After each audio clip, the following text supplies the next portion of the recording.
Сәлеметсіздер ме, құрметті оқырмандар. Биылғы жылы ұлы Жамбыл Жабаевтың 175 жылдығына орай біздің кітапханада кітап көрме қойылды. Сол кітап көрмеге шолу жасап өтейін. Қазақстанның халық поэзиясының алыбы Жамбыл Жабаев есімі бүкіл дүние жүзіне мәлім.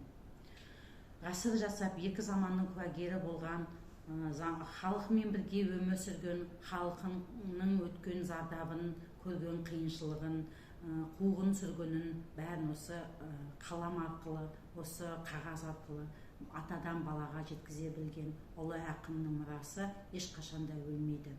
Осы ақынның мұрасының ішінен, бізде қаншама кітаптардың ішінен мен соңғы шыққан серия «Ақындар аманаты» қазақ ауыз әдебиетінен Жамбыл Жабаевтың жинақтары.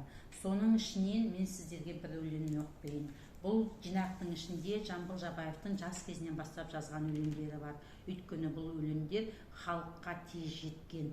Бұны ауыз әдебиет деп айтатыны, өйткені ауылдың адамдары, халықтар, қара халық, өзіміз сияқты қара халықтар ауыздан ауызға осы біздің заманға жеткізген осы өлеңдерді. Сол өлеңдердің бірі халықтың сәлемі аталады. Домбырасын серік қып, өткізді Жамбыл ғасырды. Өленді төгіп өрнектеп, асулардан асырды. Қара терге малынып, еңбегі кетіп далаға. Тойса тойып тамағы, тоймағанда ашырды.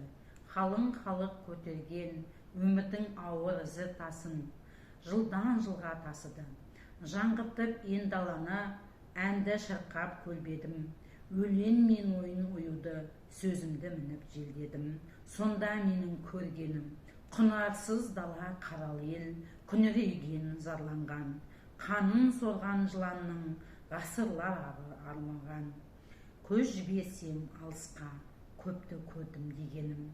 Көп зарыққан ел едік екен, шексіз дала дегенім. Ұлық татпай жер екен, ерлерді көрдім дегенім. Ерлер емес кем екен, хандарды көрдім дегенім. Халыққа қонған шер екен, тауды көрдім дегенім.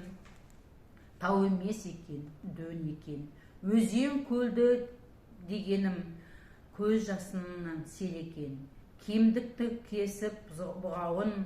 Енді азаттыққа құсып бол, халқым кірді береке, деп халықтың, қара халықтың өмірін осындай өлеңдердің мен жырлап халыққа жеткізе білген.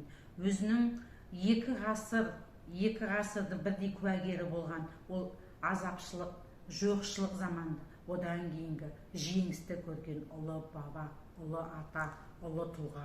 Осы ұлы тұлғаның, Жамбыл Жабаевтың еңбектері әрқашан өлмей, осындай біз сияқты үлкен кітапханаларда әр үйдің төрінде мұрағат болып қала берсін. Атадан бабаға жететін мұра осы деп ойлаймын. Келіңіздер, оқыңыздар. Жамбыл Жабаевтың еңбегі ешқашан өлмейді.